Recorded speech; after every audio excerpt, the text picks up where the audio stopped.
Global markets are feeling the effects of China's devaluation of its currency, the renminbi. JLL's Head of Research for Asia-Pacific Capital Market, Dr. Megan Waters, discusses the potential impact of the move on the real estate market. Chinese investors are now a major force in international investment, putting about $20 billion into global real estate last year, and we're expecting that number to continue. Now, the currency devaluation of the renminbi against the US dollar is just one factor that investors will look at in choosing to make investment decisions. The currency devaluation will make the initial purchase price for overseas property feel slightly more expensive, but the income stream will actually be more attractive because of the depreciation. To give you an example, in local currency terms, for example in New York, you would see a 16% local return. The currency movement gives you, for Chinese investors going into New York, gives you an extra 1% in gain.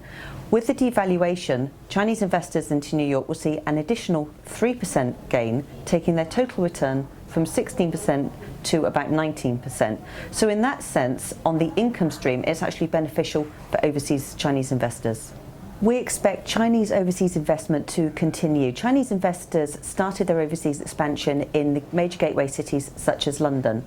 They're now very much moving to look at continental Europe and certainly the US. Just in the last 6 months, we've seen a couple of large Chinese insurers put several $1 million into the New York market, specifically into offices and hotel assets. And it's something we very much expect to continue this year.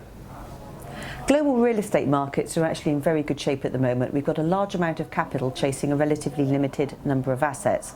Chinese investors have been very successful in going overseas. Just recently we've seen CIC reported to be in the running to buy the investor portfolio down in Australia for 2.45 billion Australian dollars.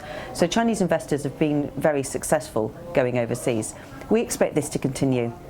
Currency is really just one factor in the real estate investment decision to go overseas, and geographic diversification and the continuing sort of push or allowance of the Chinese government to have capital flow out and flow globally will be something that will continue into 2016 and 17.